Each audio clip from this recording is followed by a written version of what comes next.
I'm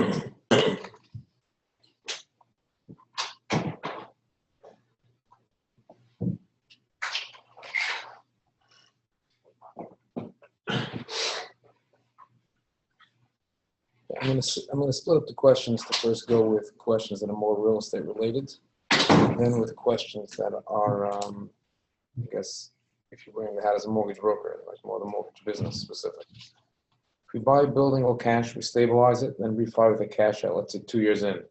The only return number we look at in this case would be the IRR. Is the only number we look at. Okay, someone has to ask the question in English, but I think that the answer is we're buying. Every deal has a cash on cash line as an IRR line. If the cash on cash line factually, there's no money coming out the first year, so the cash on cash year 1 is 0.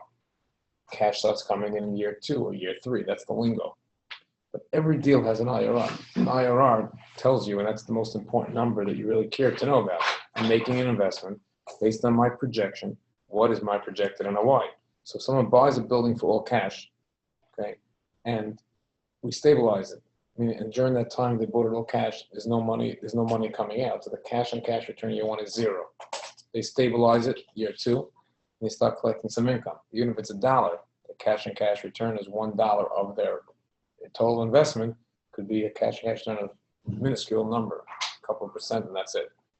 And then they refinance and take out all their money, and it goes forward. Yes, the IRR will calculate the fact you got put in 100% of the money year 1, you got $0 out.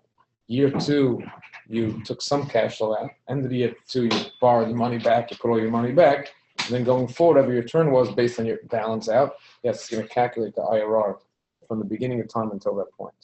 Also, now that the money's out, how to look at the annual return percentage in all the years going forward. It's the NOI divided by which number, the full initial purchase price. So this is where I'm not 100% sure, but for again, I'm sure there's people who spin it all different ways. But once someone gets back that money, it gets very complicated how you calculate what the IRR is. And if I bought a deal out, if I bought a deal today I put $1 million into an investment, I got back $200,000 a year. So obviously I'm making 20% of my money. What happens if I get back all my money? And then from that point on, when I get all my money back, I keep getting a return. It's really calculated based on IRR. And that's the part, if we're going to I'm trying to get Mark Belsky to do the equity. I'm going to save this question for him. That's where the question comes in. Because how do you calculate the IRR afterwards? It's all terrible. Because if you get all your money back, you make $1. On one hand, it's a pure dollar profit. On the other hand, no. Your investment, it's amortizing your investment over a longer period of time. So I believe that they stop the clock once you get your money back. And then as far as IRR is concerned, it stops because you care about while my money's out, what's my IRR? Once I get my money back, I put money in day 1. It took over 7 years until I got all my money back. So I calculate my IRR. The fact I still own the asset afterward doesn't go into IRR calculations. That's what I believe. I'm not 100% sure. And again, I'm not living in the world of the equity side of things. I'm living in the world of the debt. I know that the lingo of most real estate investors, who aren't as sophisticated even, they look at the world as, well, I get my money back, because they could use that money and start investing into different projects. So they focus on how long will be the hold period until I get my money back. Once I have all my money back, I want to get some sort of return here, but I can already go on to the next deal and use this equity onto the next deal. If cap rates are determined by the deal and cash divided by NOI, how do cap rates also have to do with the area it's in? This is a very, very good question. If the cap rates are determined, we're saying that the cap rates, you figure out the cap rate of a deal, you take the purchase price, and the NOI, and it tells you what the cap rate is.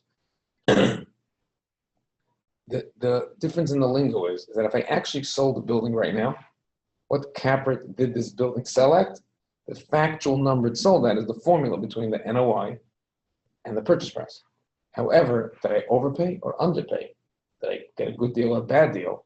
That is determined by all the other properties in the neighborhood that sold. So the part of the appraisal process that's factual is the actual comps they're using. Factually speaking, building A sold at a 6.8 cap.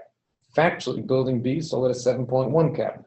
Factually, building C sold at a 6.92 cap. Those are facts, the NOI to the gross income. However, based on those 3 pieces of information, how much is building 4 worth? Building 4 is nicer than building A. It's a little worse than building B. to the left of building C.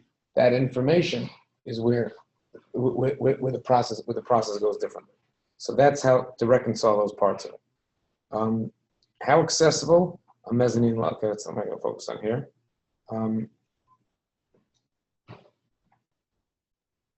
For one that plans to build a large real estate portfolio, what is the best way to gain real estate experience and build credibility? Should you be seeking employment in any other management, acquisition, brokerage, or rather wing it? So this is my opinion from watching so many people try to make it into the real estate field, whether in the brokerage side, on the owner side, whatever it is. What is your end game? And try to get a job or start your career at the first step of the end game. Some people say, I want to end up owning real estate. So I want to get a job in the mortgage business for a year. Then I get a job in the brokerage business. Then I got to charge it. Now, you want to own buildings? What does it take to own a building? You have to know how to manage that property, move your way up. Is one way up the chain. Well, the other way up the chain is skip that. Just find the building to buy and learn by, if you can put together the money, find the building to buy, raise the equity. Even if you're going to make very little money as a syndicator, because you're going to give away almost every piece of the deal. Everyone's going to want a better piece from you because you don't have experience. You probably have to hire a third-party manager, pay them the full commission, the full fee, and you're going to make no money, but you can learn the business that way. But it's one of the ways of going in. It's either going from the ground up, but in that build the business itself. You want to own apartment buildings, get a job in apartment building. You want to own office buildings, job in office buildings. Once you can't get the job you're looking for, let's say you know you want to buy office buildings. You can't get a job in the office building industry for whatever reason, but you get a job in a property management of a different property type, then I'd say you could go there because there's an easier likelihood to change over. Oh, I'm managing apartments, now I want to manage office. At least you have experience in management. Oh, not in this property type. You're better than all the people coming in new to the office building, not to people that have experience in managing office building. So that's where you go to from there. One of the things I know that when I went into business, and my father told me, is that you want to be able to, even if you're not going to know and be an expert in every part of your business, there shouldn't be any part of your business that you don't know how to do. So if tomorrow morning, everyone walked out the door tomorrow, and let's say in a mortgage business, it's all people's business. So the lingo is I have elevator assets. My assets, I'm not holding on to my asset. Everyone goes into the elevator at the end of 5 o'clock. They go down to the first one, they leave. It's elevator assets. They can just walk out the door and they never come back in. So there's no part of the process that I don't have the ability to do from A to Z. So if I took a blank Excel spreadsheet, I could put a performer together.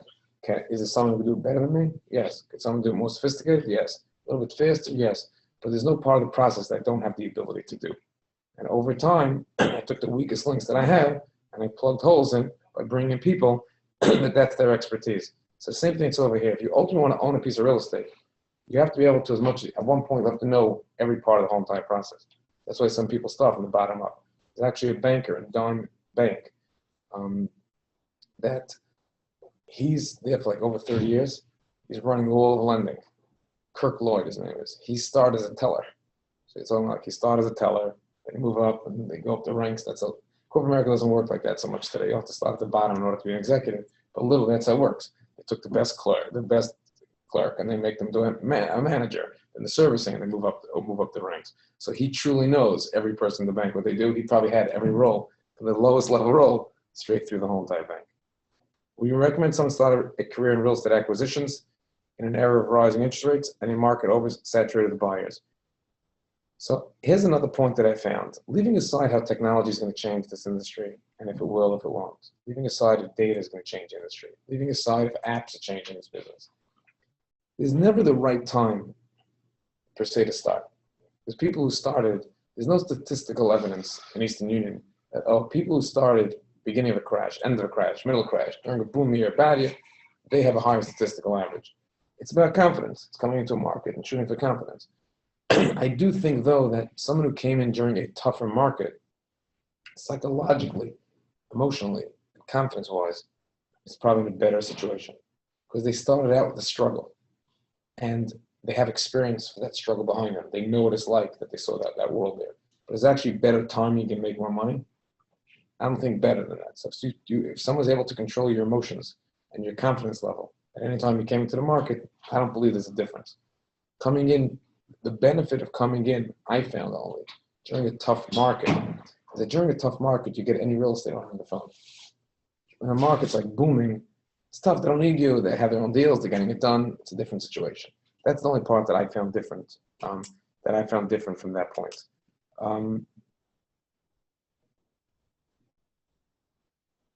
I'm going to go through some of the questions that are not necessarily education related to education, but more specific for I get the mortgage business more specifically. How accessible are mezzanine loans, and what are the bank's criteria? So this is, first of all, what is a mezzanine loan? A mezzanine loan is, if you would go, a mezzanine is somewhere between the first and the second. If you go to a concert, they have like great seating, then they have higher seating. This mezzanine is somewhere in the middle. They have that mezzanine is somewhere in the middle. And you know, a lot of times you can go into an event and there's like a balcony. In other words, that's the mezzanine level. A lot of times that's what it's called. So mezzanine works the same type of way when it comes to a loan. It's not a mortgage, and it's not equity. It's somewhere in the middle. Because many banks do not let you put a second mortgage on a building. They only let you borrow money, a first mortgage. You borrow money for $10 million building, you could borrow 75%, it's $7.5 million. That's what you're able to go ahead and buy and borrow. If you want to take more money, go get partners. They don't allow second mortgages. The main reason why they don't allow a second mortgage is because by allowing a second mortgage, it puts extra strain on the first mortgage. So think about an example. In the simplest case, you could imagine they wouldn't let. They do a loan with a 120 debt service coverage. The most you could borrow is $7.3 million. If someone else lent you even $1, and you have to pay a mortgage payment to that, that means even though the first loan is a 120 coverage, but the total debt on the building is now a 118 coverage because he has to have extra money to pay the second mortgage. So banks don't want it to be extra stressed, so they say you cannot put on a second mortgage. The times when you could go back to the first lender and logically argue, say, listen, you made a loan to me with a 150 coverage. You're willing to go down to 120, but I took the loan from you 2 years ago. The building's doing better now. I need more money. Do you mind if I borrow money that the payments combined with your payment will give me the equivalent of a 120 coverage? Logically, you could have, they should say yes, and some banks, Fannie Mae, there's certain exceptions that let you do it, but for the most part, they don't like second mortgages. The legal way around it is to do what's called a mezzanine loan. A mezzanine loan is not giving you a loan to the property. It's giving a loan to the owner of the building.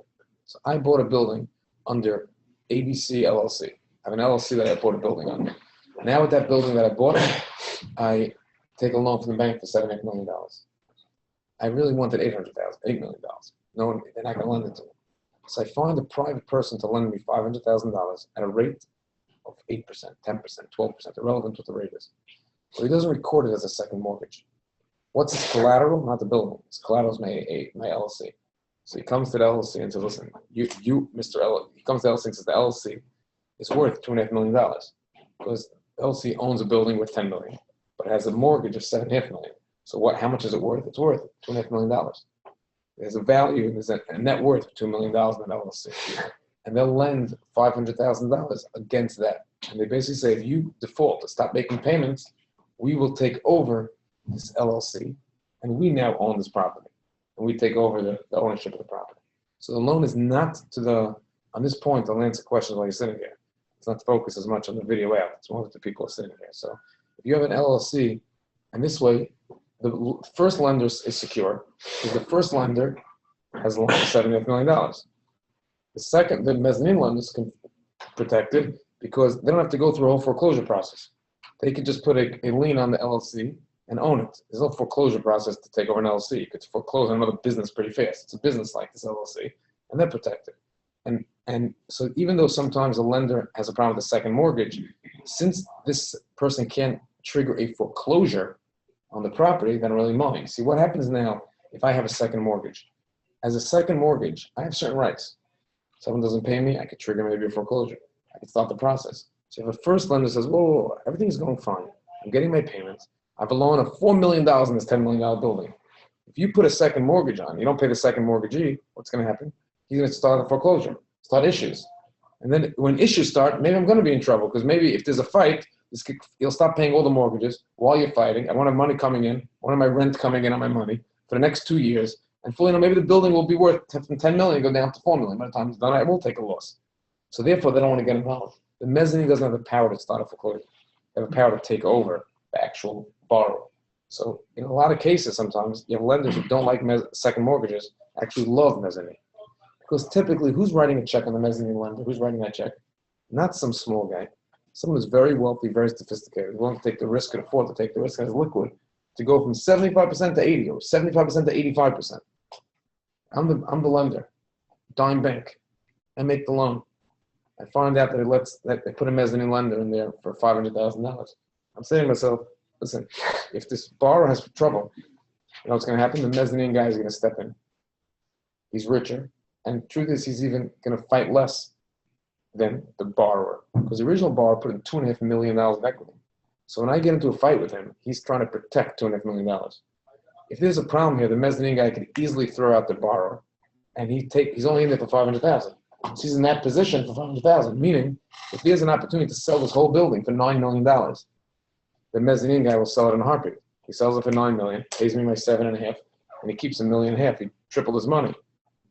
The owner, if I was fighting the owner, he's not going to sell for $9 million. He's going to fight it out because he's losing $1 million.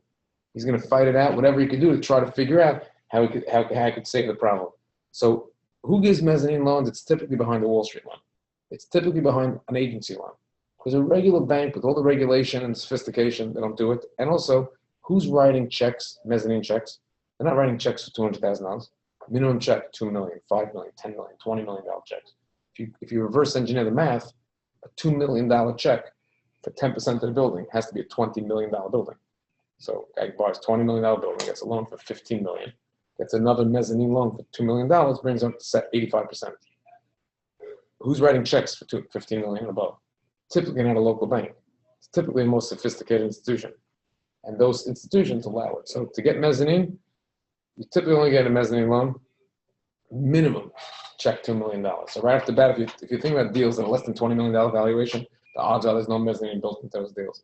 And if you do let it, Brank's criteria, if they let it, they're going to let it as long as all the documentation are covered up to make sure they do intercreditor agreements, which means they make sure that there's actually a document that's signed by the lender, by the mezzanine lender, and the owner.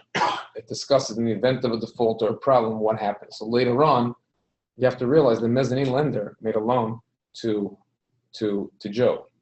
Joe, they approved Joe. Joe makes a loan to someone else. A mezzanine takes a loan for mezzanine loan for someone else, and that person forecloses. Joe's not the borrower anymore. The lender could say, "Whoa, maybe I like this guy better, this mezzanine guy better, but he's not my borrower. I'm triggering a default. You're in default of your loan. This loan was only meant to Joe. Joe's not here anymore. I want to foreclose." So it could trigger problems. Now, the guy made the mezzanine loan. When he made it, said, "Listen, worst case scenario, I'll step in. I'll keep making the payments. That's not an option anymore. You never would have done the loan." So everyone wants a level of protection that everyone agrees with the process. So usually when a mezzanine loan is made, there's an intercreditor agreement that everyone signs between all the creditors to say that if this happens, we're fine, and this, so on and so forth, throughout the whole entire process of what takes place from there. At least the loans? Yeah, any type of loan I'm able to get done as a broker. I'm just telling you that the practicality of getting it done, it's not going to be for a deal, probably it's less than $20 million. And the larger the deal, the easier it is to get there.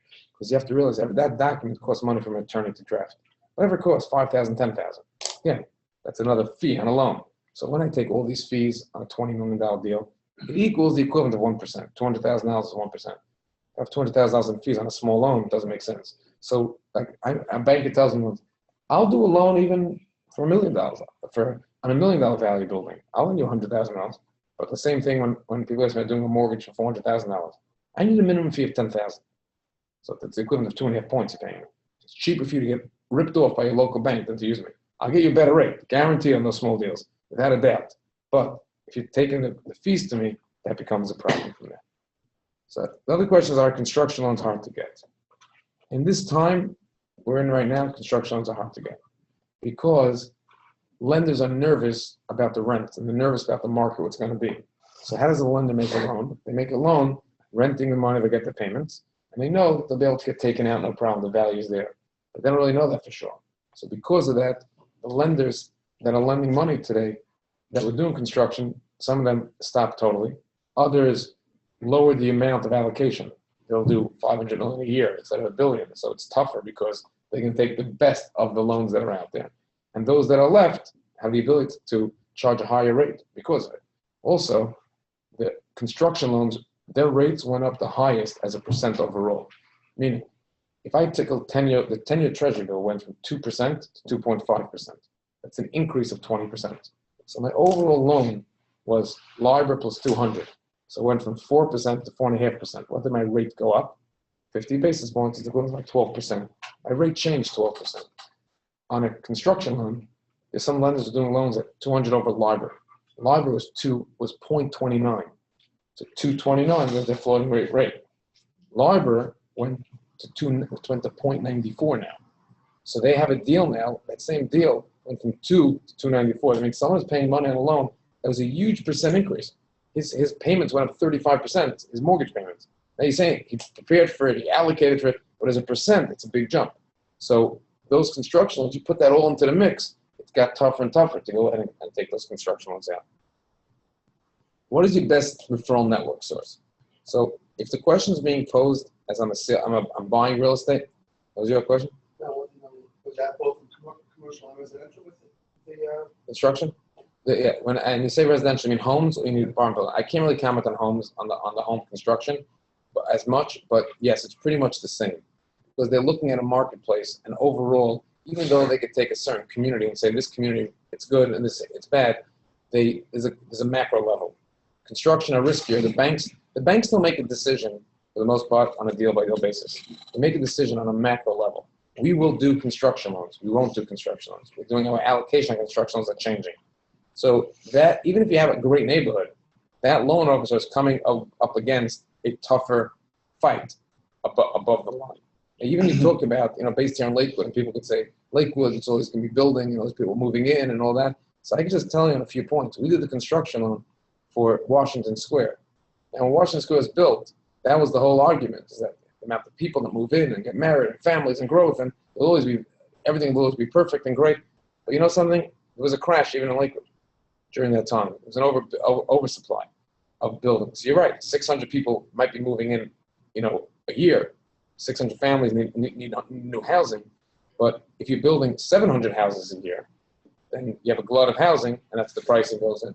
So you talk about, even now, and this is where people make the argument of risk, is that at least the answer was that up until this point, Lakewood was confined to Lakewood, one zip code.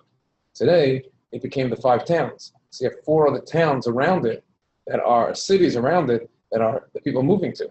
So you can no longer count on the same amount of people moving here. Even if you say, well, because there's 2,000 people moving in a year now, so the same 600 will fit in Lakewood, but because you have so many options, the pricing, and then the same trickle down in pricing. The higher end housing won't get the same pricing anymore because of this.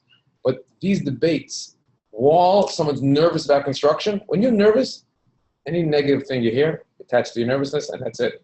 You take that proof and your nervousness, and you don't listen to anything else. In a good market, it's the opposite. You're in a market now of fear. Fear of what's going to be. And remember, the bank doesn't make big money if it goes well. I buy a piece of land that can build 5 houses, and I pay $100,000 for the lot, and I think I can build it for $200,000, and I project I'll sell for $400,000. I have my profit margin there. It's possible I could sell for $500,000. And you get stores that people built it based assuming I'll get 400, and then it's 500. Now there are people saying, who says you get into 400? Never had that before. So while you have fear in the marketplace, construction is the biggest risk because it's 2 years out.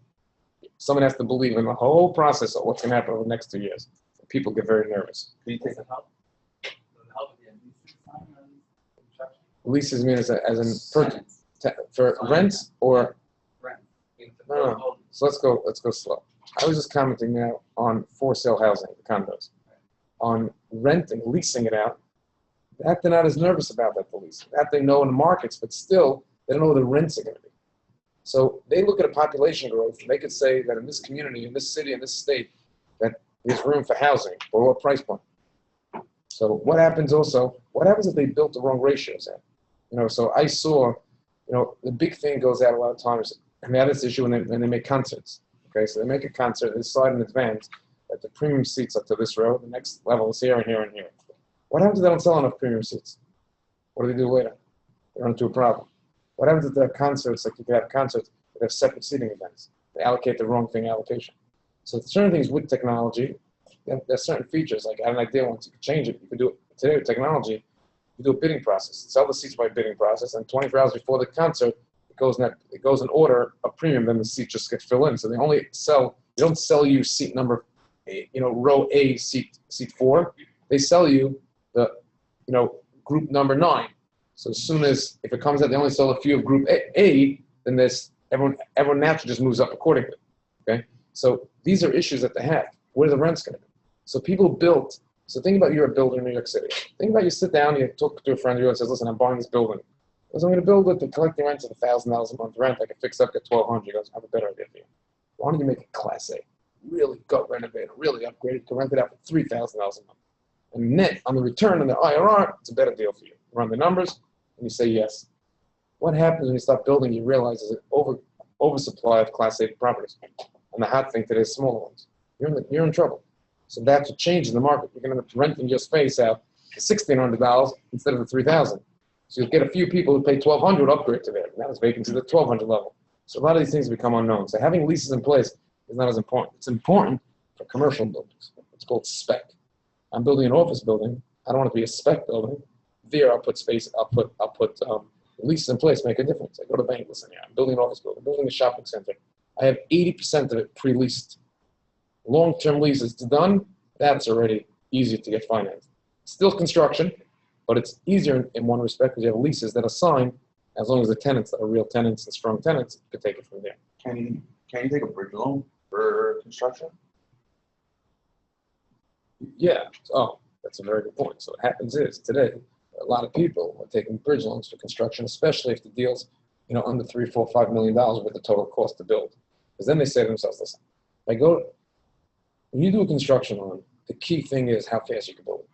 Because let's go through this. While you're building it, not only are you not making income, you're paying money, carrying costs, interest, expenses, all the labor, everything you're paying for. So if I have a building, once it's built and I start collecting rent, I'm going to collect rent on this building if the year number, I'm going to collect rent on this building if the month number 18. And I'll throw off if my projected profit is $200,000 a year, at $240,000 a year, keep a number around, I'm making $20,000 a month in profit, NOI. If I could figure out how to build this building in 14 months, on this deal, I made an extra $80,000. Probably I also saved the 4 months of expenses. So net swing could be $90,000 or $100,000. So some people say, to get a construction loan, it's a lot more underwriting, a lot of nightmare. Take you a few months to get the loan. After you go ahead and get the loan in, every time you need a withdrawal, you call the bank, and if this, and there's a problem, there's an issue, hold it up. You know something? All the fees go into a deal. It's not the beginning of my loan. Let me just pay 12%. As I take out the money, I can move it much faster. It'll cost me more, certainty of execution, get done faster, the market faster, less risk, all risks out, people take it that way. So we advise people, if they're taking a loan, just a couple $1 million, it pays to do it. I'll close fast, you'll say a few months, you'll offset things and do it. Loan's a $20 million construction loan, then you have no choice. The savings don't outweigh it, and it's way too expensive, the premium to get it done. Like I was saying before, we have a mezzanine loan, there's a fee of $5,000 for that, or $20,000 more like it to negotiate those extra documents. What's $20,000 on a $20 million deal? $20,000 on a $2 million is another 1%. So your interest rate of 6% just went to equivalent to 7%. Oh, you have this expense, it's 8%. Oh, you have to wait 2 months for this approval, that's 9%. I might as well take my 10%, 12% construction loan and get done with it fast.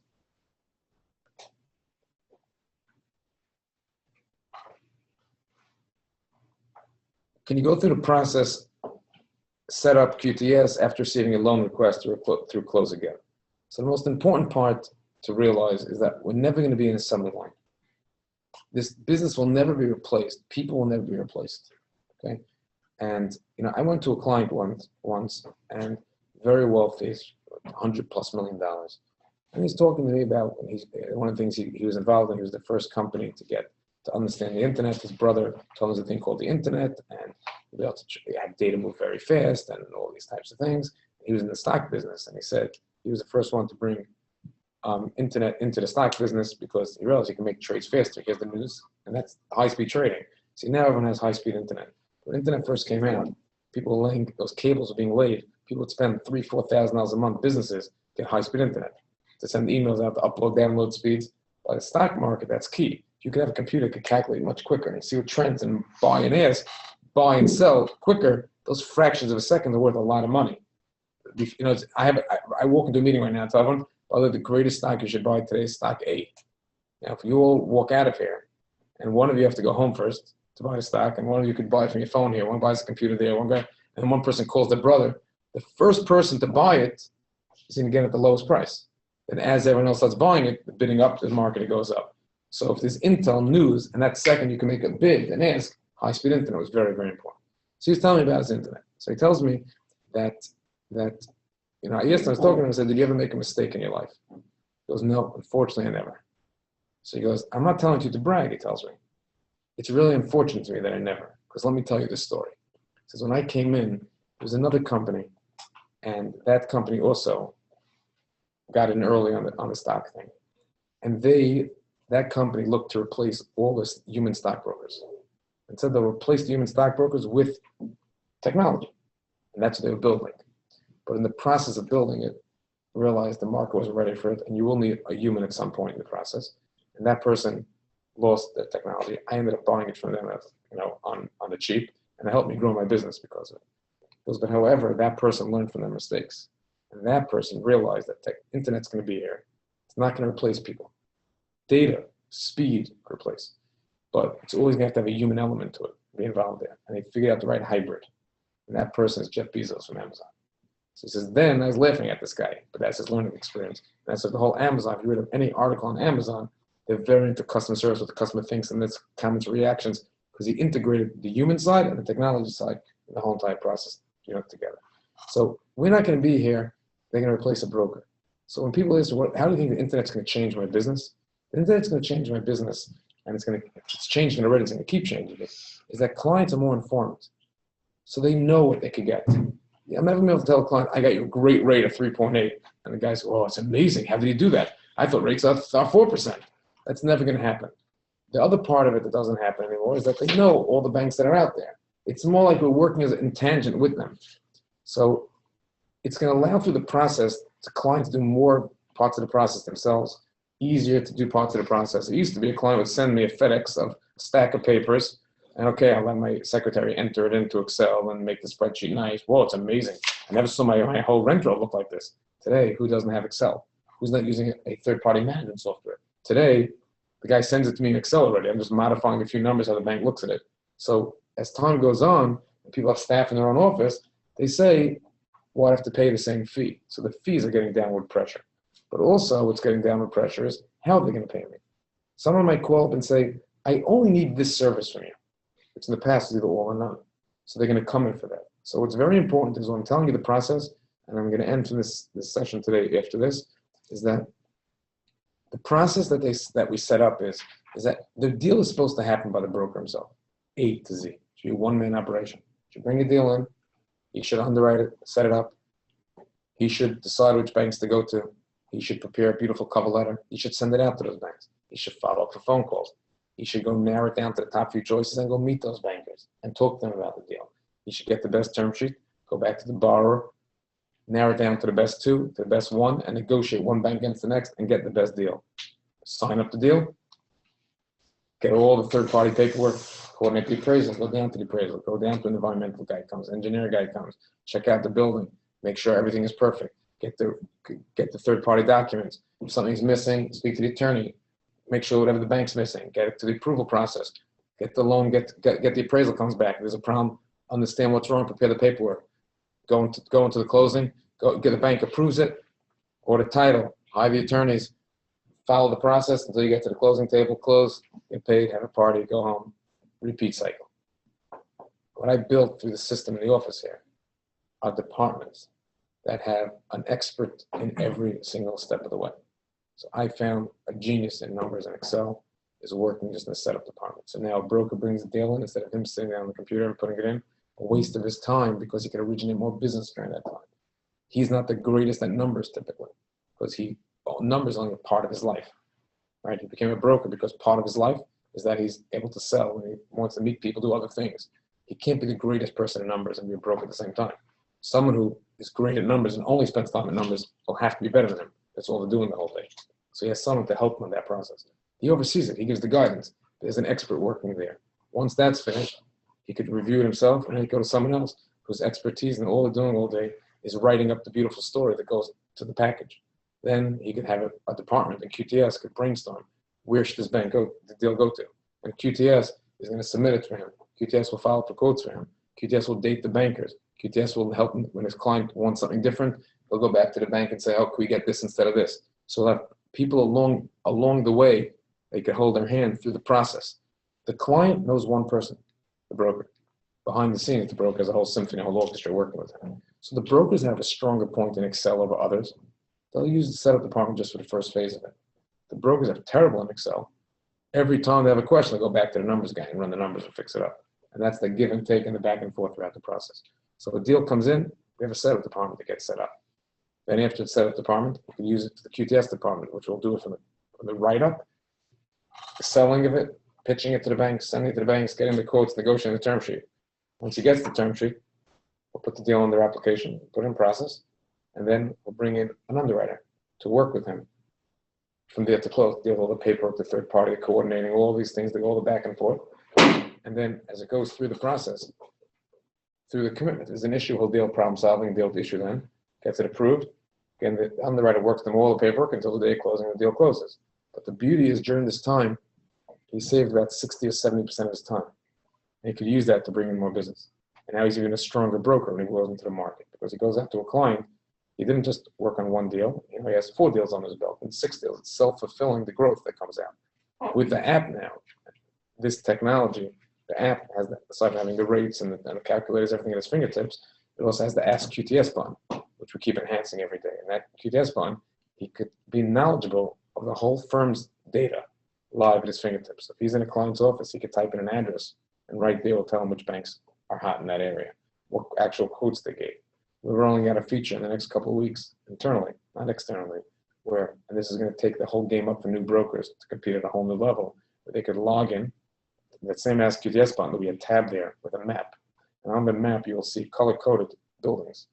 And you'll see the building that you searched, and you'll see all the buildings that were worked on by someone in the company. So you could sound knowledgeable and say, "Oh, yeah, we worked on a building down the block about a year ago." Who? Who's the client? What's the, and depending on what information you're able to disclose or not disclose under a circumstance, you'll have it at your disposal to disclose it. So that what separates a senior broker from a new broker is intel at the fingertips. The senior broker doesn't actually knows it. He actually worked on those buildings in the area. He's always talking to another broker. He knows what's going on. What do you know about Bushwick? You just started working here yesterday. Type in the address, you'll see that. You'll also be able to see which banks closed, even if it was an Eastern deal. I have city data that I pulled into it, overlaid. So right there in front of me, I could see in the last year, this bank, Dime, closed the building next door. So, you know, I never closed it. I can then also go back to QTS and say, by the way, on the next time I send out a deal, I was thinking about it from the app I saw, Dime did a deal. So why don't we also send to Dime? Maybe they weren't thinking about Dime. It's a new thing. Dime started lending in a certain neighborhood. They weren't there before. Or you can learn different parts of the process. So all this information gives you better things at your fingertips. So, but I know, just like I was able to build it, it may have cost millions of dollars to build, and it's the aggregation of internal data. It's a matter of time before some tech startup builds some of that functionality. And someone says, I don't need you for this and this, just for this. And I'll either could say no and hold out, or that's my business. That's the way of Netflix, and the way of Netflix took down Blockbuster. It's because they could have competed with them and knocked down Netflix. But not only didn't they compete with them, they woke up too late. They didn't understand what Netflix was getting to. They thought they were placing them. They didn't realize that the world is going to streaming. And that's where the big change, I think, is going to change the rest of the industries at the end on this point. Industries are changing. The biggest change, I think, came from the fact that there's unlimited data now in the United States. When you have Verizon charging $45 a month unlimited, it's accessible to every single human being on the planet. Someone could have the greatest luxury of paying $45 a month, and they have unlimited on their phone. And forget about get Sprint cheaper in this competition. It's going to keep going. When T-Mobile started the pricing since the beginning of the war, you'll see it's going to keep dropping, and the fees are going to be even less. It allowed now for companies and businesses and people to do things out of their office that until now they didn't think about. That's why if you look, everyone that was hired here now who's taking the course, you're doing the course totally off an app. I couldn't have done this a few years ago. A blend of the amount of data you take off. And now everyone has unlimited data plans or enough data on their phones. The technology wasn't built to be able to do all this work. So just like it's available to you and other pieces available to other people, it's a matter of putting all those technologies together. This is how an Uber was able to thrive. Because once everybody has it, it's able to work. So you have services now where people don't need drivers. They could take an Uber here, they could drive themselves. Why don't you drive away in the car? Then now these valet, the valet Ubers. I'm going to this building, I type the address, and someone will wait for me there, get out of my car, give that person the keys, he'll park the car somewhere, and then come back when I want him to come back. It's called Lux or something like that, Luxe or something like that, some website. So they can only do this because more and more people are getting cell phones. So if everyone in America is holding on to a cell phone and not nervous about the amount of data that they're using, it's unlimited possibilities that can happen. So with those possibilities, has a trigger down, it's people that are smarter, more knowledgeable. So by having the data first to market, that becomes the competitive advantage, hopefully, that we bring into a marketplace to empower the brokers, which in turn could get better results for their clients.